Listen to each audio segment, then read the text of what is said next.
इदम श्री सद्गुरुवे नमः। सभी को प्रणाम। अंतर्जगत की यात्रा का ज्ञान विज्ञान भाग 1।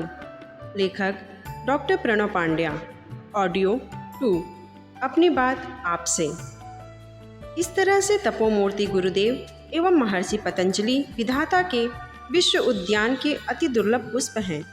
उनके पास वैज्ञानिक मस्तिष्क है, लेकिन उनकी यात्रा भीतरी है। उन्होंने अनेकों प्रयोग किए हैं, परंतु उनके सारे प्रयोग पदार्थ जगत में नहीं, चेतना जगत में किए गए हैं। उन्होंने मनुष्य के अंतस जगत के निरपेक्ष नियमों का निगमन करके सत्य और मानवीय मन की चरम कार्य प्रणाली के विस्तार का अन्वेषण और प्रतिपादन किया है। इनका अध्ययन करने पर स्पष्ट होता है कि वे गणित के फॉर्मूले जैसी सटीक बात कहते हैं। यदि उनकी बात मानी जाए, जैसे वे कहते हैं वैसा किया जाए, तो परिणाम निकलेगा ही। उनकी बातों में वैसा ही सुनिश्चय है जैसा कि 2 और 2 का 4 होना सुनिश्चित है। इसके लिए किसी आस्था की कोई ज़रूरत नहीं है। बस करो और जानो, प्रयोगों में डूबो और पाओ। यहाँ सब कुछ असंदिग्ध है, सुस्पष्ट है। किसी भी तरह के भ्रम एवं संदेह की कोई गुंजाइश नहीं है। यह कुछ ऐसा है जिसे करके ही जाना जा सकता है।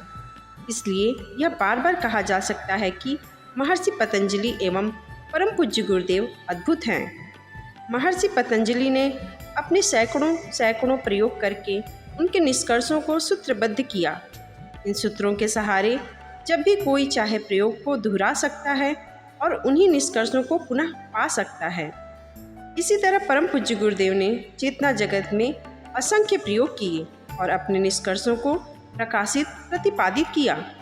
वे यहीं तक रुके नहीं, बल्कि इससे एक कदम और आगे जाकर ब्रह्मवर्चस्व शोध संस्थान का निर्माण किया।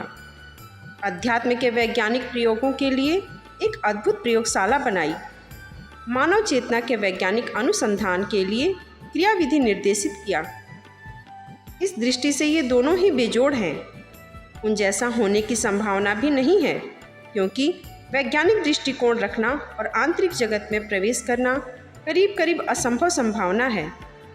वे अपने प्रयोगों के बारे में, प्रयोगों से प्राप्त निष्कर्ष के बारे में एक गणितज्ञ, एक तर्कशास्त्रज्ञ, एक महावैज्ञानिक की भांति सत्यों को स्पष्ट करते हैं, लेकिन वे हैं कबीर और हेराक्लाइटस की भांति रहस्यदर्शी।